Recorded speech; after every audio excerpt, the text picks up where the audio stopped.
بسم الآب والابن والروح القدس إله واحد أمين.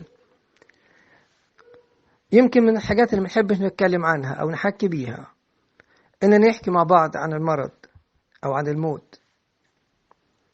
المرض بالنسبة لنا يعني الألم، ومحدش فينا يحب يتألم أو يشوف حد من أحبائه بيتألم.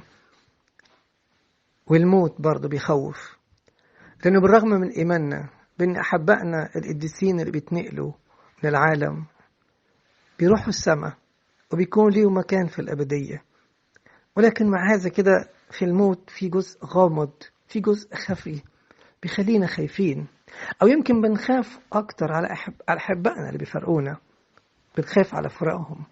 فعشان كده منحبش نجيب سيرة الموت أو نجيب سيرة المرض، ودايما لو جت سيرتهم بنقول بعيد الشر. وساعات نقف كده مكتئبين متضايقين بعد ما نجيب سيرة الموت أو نجيب سيرة المرض. المرض صعب. يمكن لو تقروا قصة أيوب اتجرب بتجارب صعبة قوي قوي وفقد أشياء كتير. يمكن ساعات بنتخيل إن أعظم شيء فقده أيوب إنه فقد أولاده، بس الحقيقة أقول لكم على حاجة، النفس بالوقت بتنسى الأحزان، ويمكن أيوب بالوقت نسي أحزانه بفقدانه لأولاده أو لممتلكاته. كانت التجربة اللي فضلت معاه طول عمره مستمرة، ويمكن اللي كادت أن تفقده ثقته ورجاءه وإيمانه هي تجربة مرضه. قد إيه المرض قاسي وقد إيه المرض متعب. والمرض قاسي لأن المريض بيبقى مسجون في سرير، مسجون في سرير. اتخيلوا احنا بقالنا كام يوم محبوسين في البيت ومتضايقين وزهقانين ومش طايقين، بالكم بقى المريض لما يبقى مسجون في سرير، ولما سجنه يطول أو سريره يطول أو مرضه يطول شوية، مش يوم ولا 2 ولا شهر ولا 2، ويطول لسنين، زي الراجل اللي بنحكي عنه النهاردة اللي قعد 38 سنة مسجون في سرير. يمكن كان ليا تجربة، كنا بنزور بنت من كنيستنا في أبو سفين اسمها رانيا، وجالها مرض اسمه MS أو مالتيبل سكليروزس. المرض ده بيدمر خلايا المخ وبيشل كل أعضاء الجسم. البنت جالها المرض ده وهي عندها 14 سنة، وقعدت طريح فراش 14 سنة كاملين. كنت كل مرة أخرج من عندها بعد الزيارة وأسأل نفسي سؤال واحد، يا ترى لو قعدت مكانها في السرير ده المدة دي كلها أنا هقدر أحتمل ولا مش هقدر؟ أنا هقدر أستقبل كلمات التعزية اللي أنا بقولها لها دلوقتي لو حد قالها لي ولا مش هقدر؟ حقيقي المريض ما يبقى مسجون في السرير تبقى الدنيا صعبة خالص والموضوع تقيل، مش أي إنسان يقدر يحتمل. عشان كده بنكره المرض وبنخاف منه وبنقلق منه. تاني حاجة في المرض إن المريض بيبقى مسجون ألم، بيبقى مسجون ألم. حياته بتبقى ممتزجة بالألم، ما يعرفش يستطعم أي شيء، ما يعرفش يعيش طعم الحياة اللي الناس العادية بتعيشها، لأن كل شيء هيبقى ممتزج بالألم. لا يعرف يدوق طعم أكل، ولا يعرف يدوق طعم ضحكة، ولا يعرف يدوق طعم ترفيه. أحيانا كتير كنا نزور مريض بيتألم ونحاول نرفع عنه بكل الطرق، نحاول نضحكه، نحاول نعمل حاجة تبسطه، بس كنت بكتشف إن المريض بيبقى كل ده ممتزج بالألم، مش عارف يستمتع، مش عارف ينبسط، لأن كل حياته ممتزجة بألم، والألم بيبقى صعب وموجع ومتعب. فالمريض بيبقى مسجون ألم، والألم ساعات بيبقى صعب وبيطلع منه تأوهات وتنهدات. يا رب يقولوا كده، يا رب أمامك تأوهي وتنهدي ليس بمستور عنك. وبتطلع الآه من المريض قاسية ومتعبة، وخصوصا لما بنشوف مريض بيتأوه أو بيتنهد وإحنا مش عارفين نعمل له حاجة، إحنا جاست بنبص عليه وبيصعب علينا ومش عارفين نخفف عنه، مش عارفين نسحب منه أهاته أو نخفف عنه تأوهاته وتنهداته. الألم صعب. ثالث حاجة في المرض إن المريض بيبقى مسجون ألم، ومسجون في السرير، ومسجون وحدة. ما أصعب إن المريض يكون وحيد ملوش حد، وياما ناس كتير ملهمش حد بيتجرعوا ألام وحدتهم وألام مرضهم لوحدهم، لا حد بيقول لهم انتوا فين، ولا حد بيسأل فيهم، ولا حد بيبص عليهم، بيتألموا زي الراجل ده، مريض ومسجون في الألم ومسجون في السرير ومسجون في وحدته. والأصعب ده المريض يبقى مسجون كمان في إحساس بالذنب. إحساس الذنب ده لأنه يقعد يتذكر أن ألامه أوجاعه أو مرضه كان سببه خطيته، كان سببه خطية عاش بيها عملها واتطورت الخطية. زي المريض اللي بنحكي عنه ب 38 سنة يقال أن مرضه كان سببه خطية. يقال أن أحد الأمراض اللي بتسبب الشلل مرض اسمه السيفلس في مراحل متقدمة بسبب شلل. فتخيلوا لما يكون الواحد بيتجرع آلام مرض عارف ان هو السبب فيه ويقول انا اللي عملت في نفسي كده. في سفر أرمية آية صعبة خالص مقلقة كده بتقول أما صنعت هذا بنفسك استركت الرب إلهك حينما كان مسيرك في الطريق. انت عملت في روحك كده ليه؟ انت جبت لنفسك ده كله ليه؟ يقعد الإنسان بيتألم أكتر لأنه متيقن أنه عمل في نفسه كده. الأكتر والأكتر من ده كله أن المريض لما مرضه بيطول في البداية الناس كلها تهتم بيه والناس كلها بتزوره وبتسأل عليه، لكن بعد شوية لما مرضه يطول شوية والأيام طالت وزادت الناس بتخف رجليها من عنده والزيارات بتقل والاهتمام بيقل. بالكم بقى كمان لو المريض تقيل ومحتاج خدمة ومحتاج رعاية ومحتاج حد يشيله وحد يحطه وحد يوديه الحمام وحد يجيبه من الحمام، محتاج خدمة كاملة لأنه عاجز وضعيف ومش قادر يخدم روحه. الأمر بيبقى أصعب وأصعب وأصعب، بيبقى صعب جدا. يمكن أنا آسف إن أنا بوجعكم بس القصة هي أنا بحاول أوصف لك إحساس مريض وأوصف لك إحساس واحد مريض ووحيد وعاجز ومتألم وتقيل. عشان كده بقول كيف ما تيجي نصلي ربنا وقول يا رب لو سمحت ما تسمحش في يوم من الأيام أن أكون عالي على حد أو أن أكون تقيل على حد أو أن أحتاج في يوم من الأيام أن حد يخدمني أو أن حد يشفق عليا. اديني يا رب أن أخدم نفسي بنفسي لغاية آخر يوم في عمري. اطلب الطلبة دي من ربنا كل يوم. وبعدين الراجل المريض دايما في البداية الناس في البداية بتشفق عليه وبتقدم له العون والخدمة وبتسأل عليه، لكن بعد شوية الرجل بتخف والناس بتزهق، الناس بتمل، الناس كل واحد بيروح لشغله وبيروح لحاله وبيشوف دنيته، محدش فاضي لحد ومحدش مسؤول عن حد. أنا أفتكر في مرة من المرات أنا بشتغل في المستشفى،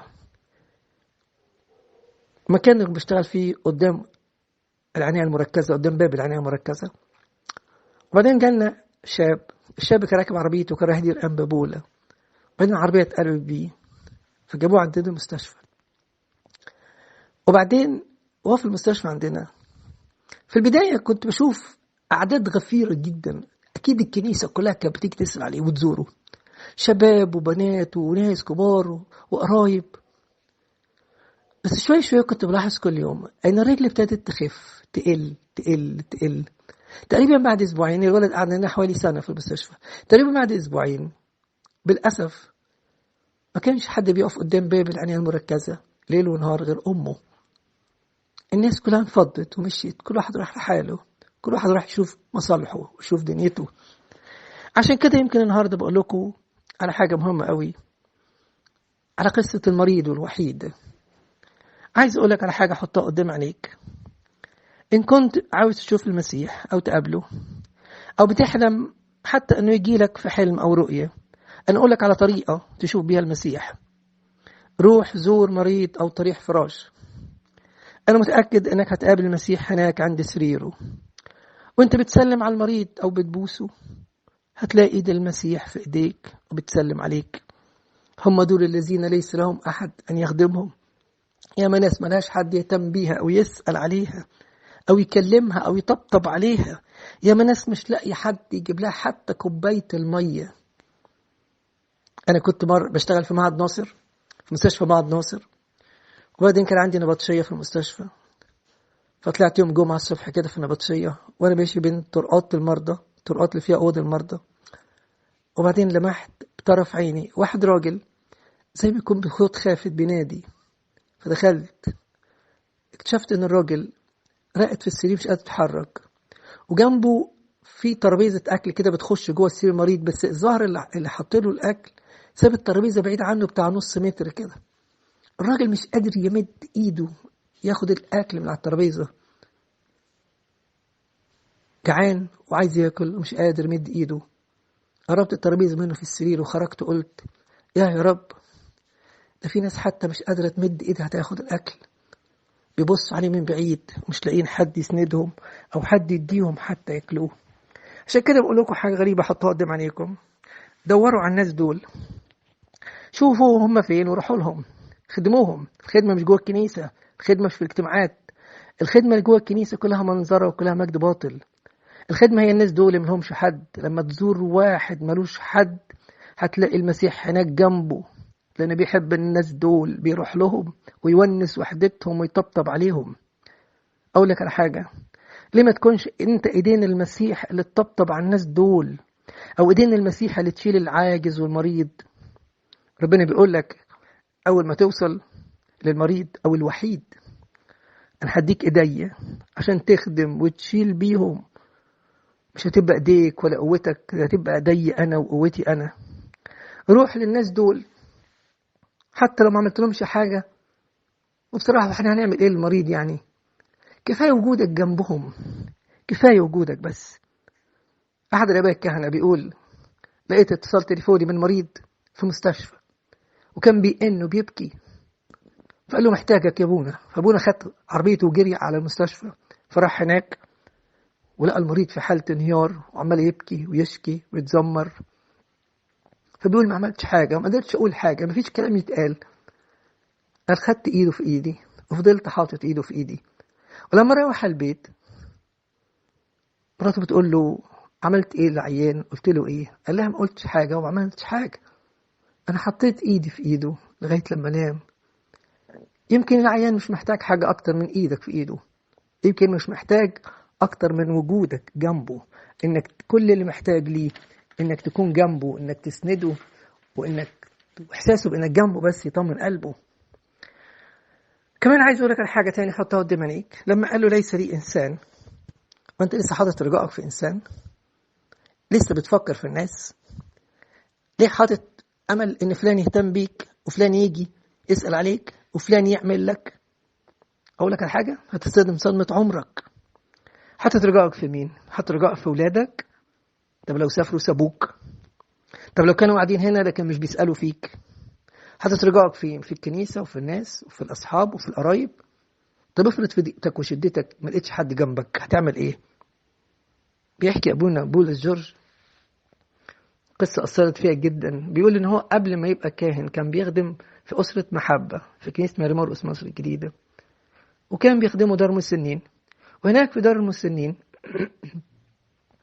بيقول كنا بنلاقي راجل يبدو عليه الثراء كده، راجل كده من يبدو كده راجل أرستقراطي كده، بيلبس روب وبيحط المنديل في جيبه وشكله كده حاجة يعني كان راجل ابن عز يعني. بيقول الراجل ده الوحيد اللي كانش راضي يتكلم معانا أبدا، وكل ما نروح ما يكلمش معانا. لكن بيقول في يوم من الأيام دخلت ولقيت الراجل وشه مزنهر كده وأحمر وشكله حزين وكأنه بيبكي. فبيقول قربت منه قلت له أنا شايفك متضايق وتعبان، لو عايز تحكي ممكن تحكي معايا. فابتدى الراجل يحكي، وقال له أنا اتجوزت وأنا شاب صغير وخلفت ولدين وترملت عليهم من عندي 30 سنة وما رضيتش أتجوز تاني، وكرست عمري كله لولادي. ولما كبروا اتجوزوا، وبعدين فكرت إن أروح دار مسنين. ابني الأولاني طلب مني مساعدة لأنه مسافر بره عشان مشاريعه تكبر، ورحت موزع فلوسي بين ولادي الاثنين وخليت جزء مني أصرف بيه على دار المسنين. قالوا في البداية ولادي كانوا بيتصلوا بيا وبيسألوا عليا بالتليفون، وبعدين بقيت اتصل بيهم ولما ولاد أدفع لكم ثمن التليفون بس اتصلوا اسألوا عليا. قال له أقول لك يا أستاذ، اتخيل ببعت جوابات لنفسي باسم ولادي عشان لما زمايلي في دار المسنين يقولوا لي هم أولادك بيسألوا عليك، أقول لهم شوفوا بعتين لي الجوابات بيسألوا عليا. عشان كده بقول لك أنت حاطط رجائك في مين؟ أنت حاطط أمل على مين يسندك؟ حط رجائك في اللي عمره ما يخيب لك رجاء، اللي يجي لك من غير ما تطلبه ويحس بيك من غير ما تقول ويطبطب عليك من غير ما تقول له انك تعبان. حط رجائك في اللي يشوف ويحس ويقدر ويقدر ويقرب ويطبطب ويجي لغاية عندك. حط رجائك فيه، اتسند عليه، بدل ما تحط رجائك في أمور كتير أو أشخاص كتير، والأشخاص دول في يوم من الأيام تدور عليهم ما تلاقيهمش، بتتصدم صدمة عمرك.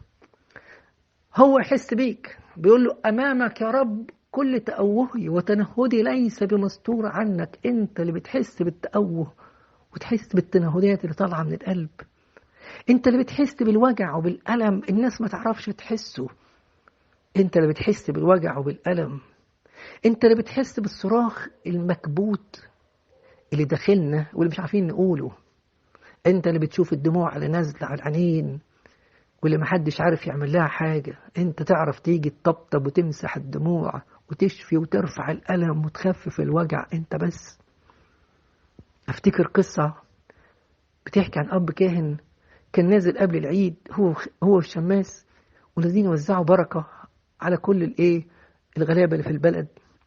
وبعدين جاء أبونا بيسأل الشماس فضل حد يا ابني؟ قال له في ست قاعدة في زي بيت بعيد، والست دي مكانها بعيد يا ابونا مشوار واحسن لنا ما نروحش. قال له ليه يا ابني؟ قال له ست رجلها وجعها ما بتقومش ومش هتعرف تفتح لنا الباب.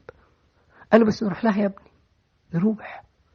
مش ابونا وخبطوا على الباب، وللمفاجأة بصوا البيت الست فتحت في الحال، فاستغربوا انها واقفة على رجليها وماشية، بس لقوا الأوضة منورة بنور عجيب والست وشها منور قوي. سألوها هو في ايه؟ قالت لهم اقول لكم انا كنت قاعدة من شوية زعلانة وحزينة ومتضايقة، بصيت لصورة المسيح كده وقلت له يا رب وانت نسيت الغلابة ولا ايه؟ بصيت ولقيته طلع من الصورة وجي قعد جنبي ونور الأوضة دي لغاية لما انتوا جيتوا خبطتوا خد بعضه ومشي. حط رجائك فيه، وانت في وحدتك ربنا يجيلك زي ما راح للراجل ب 38 سنة تقول له فلان ما سألش وفلان ما اهتمش وفلان ما جاش، يرد عليك ويقولك هو أنا مش كفاية عليك؟ هو أنا مش كفاية عليك؟ عشان كده بقول لك حط رجائك في ربنا وروح افتقد الذين ليس لهم أحد، روح زورهم واخدمهم، روح قابل المسيح هناك عند رجليهم.